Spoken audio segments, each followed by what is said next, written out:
Audio Jungle.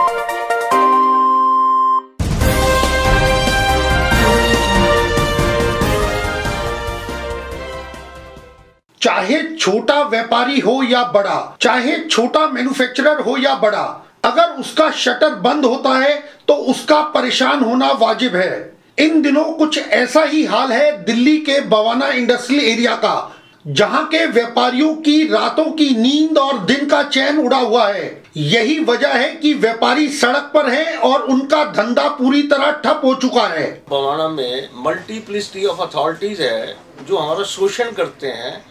हर संस्था हमारे से पैसा वसूल करना चाहती है, लेकिन उसकी एवज में कोई भी सिविक कम्युनिटीज हमें प्रोवाइड नहीं करना चाहती। और हर एक के लिए बवाना और नरेला सोने की खान है। जिस भी अथॉरिटी को पैसा चाहिए वो हमारे ऊपर दबाव बना देते हैं और ये इनके प्रकरण लीगल और इलीगल हमारे से पैसा वसूल करने का प्रयास करते हैं।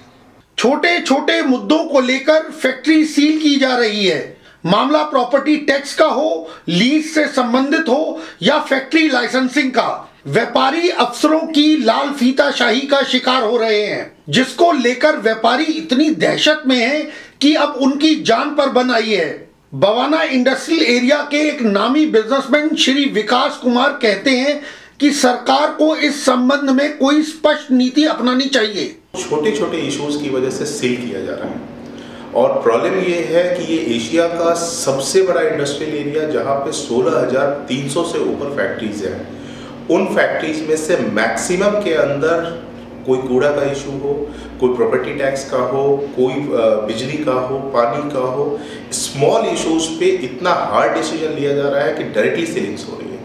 लोग इतने ज़्यादा परेशान हो चुके हैं क्योंकि उनकी रोजी रोटी का सवाल है।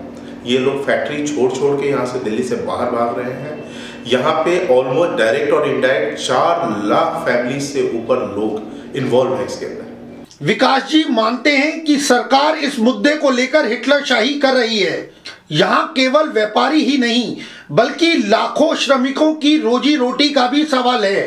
हम सब मिलके कोर इशू को देखें क्योंकि इसमें 4 लाख फैमिलीज की रोजी रोटी का सवाल है। सो मैं तो यही कहूँगा कि हम सब मिल करके इसको शांतिपूर्ण तरीके से, बिकॉज बिजनेसमैन जो होता है वो किसी भी मेस में, किसी भी परेशानी में न डालना चाहता है न डलना, खुद परेशान होना चाहता है। वहीं बवाना चैम्बर ऑफ इंडस्ट्रीज के चेयरमैन प्रकाश चंद जैन का कहना है कि सरकार अपनी गलत नीतियों का ठीकरा व्यापारियों के सर फोड़ रही है। जिम्मेदार नागरिक होने की दृष्टि से हम कोई ऐसा काम नहीं करते जो कि कानून के विपक्ष में हो, जिससे पर्यावरण खराब हो। और सर, बवाना के अंदर कम से कम 5,000 यूनिट ऐसी हैं जो प्लास्टिक वेस्ट को रिसाइकिल करती हैं। वो पर्यावरण मित्र हैं। एक साल में कम से कम 50 से 60 लाख टन कूड़े को हम रिसाइकिल करते हैं। सर, आप ये समझिए कि अगर हम यहाँ ना होते तो कितना भयंकर कूड़ा सारे देश में व्याप्त हो गया होता और पर्यावरण को कितनी हानि हो चुकी होती। तो आजकल जो एक आम धारणा बन गई है कि प्लास्टिक की फैक्ट्री, नाक सिकोड़ लिया कि जैसे वही सबसे बड़ा कल्प्रिट है। केंद्र सरकार और राज्य सरकार की दोगली नीतियों के कारण न केवल व्यापारी पिस रहा है बल्कि इससे दिल्ली की सारी सामाजिक व्यवस्था भी चरमरा गई है। दिल्ली को खूबसूरत बनाने का श्रेय तो केंद्र सरकार भी लेना चाहती है और राज्य सरकार भी, लेकिन इन व्यापारियों को हो रही परेशानी से दोनों ही सरकारें अपना पल्ला झाड़ रही हैं। कैमरामैन पृथ्वी के साथ Amit Malhotra, FNI news bureau.